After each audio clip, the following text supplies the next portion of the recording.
May fearless forecast ang isang political analyst kaugnay sa isinusulong na impeachment trial laban kay Vice President Sara Duterte. Si MJ Mondihar sa report. Na back to you ang Kamara sa hangarin nitong ipa-impeach si Vice President Sara Duterte matapos bumoto ang mayorya ng Senado na ibalik ang kaso sa mababang kapulungan. 18 senador ang pumabor nitong Martes sa mosyong nagsasaad na ang Kamara pa rin dapat ang maglinaw kung hindi ba nito nilabag ang tinakdang limitasyon sa ilalim ng saligang batas.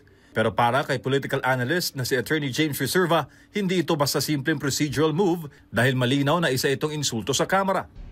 To me, parang first, the House would not like it. Parang interference yun. But imagine, they will be asked to certify kung hindi ba na-violate yung constitutional requirements.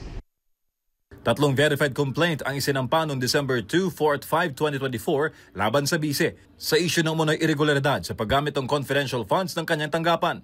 February 5, 2025 isinampa naman ang ika-4 na reklamo at ito ang inakyat sa Senado bilang Articles of Impeachment.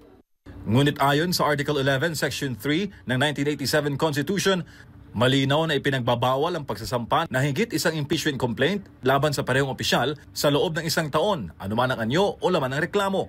Hamon ngayon ng Senado sa Kamara, patunayang hindi nila nilabag ang itinakdang 1-year rule sa ilalim ng saligang batas kaugnay ng impeachment proceedings. Talagang insult yun sa House.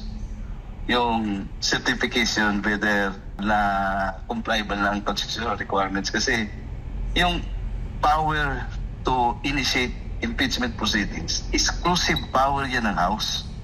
As to how they are going to do it, it's their judgment. Parang they will be asked whether na-violate na what happens to the 3 impeachment complaints. Para sa akin foul yun. And they will be insulted for that. Bukod dyan, inaatasan din ng Senado ang Kamara na magkipag-ugnayan kung tatanggapin ba ng upcoming 20th Congress Senators ang Articles of Impeachment. Bagay na masasagot lamang kung papabor sa impeachment ang bagong batch ng mga senador na kakapanalo lamang sa nagdaang eleksyon. They can't speak for the 20th House of Representatives. So, apparently, walang mangyayari yung requirements na yan within the time frame mula ngayon hanggang June 30. Lusaw na. Oo, lusaw na.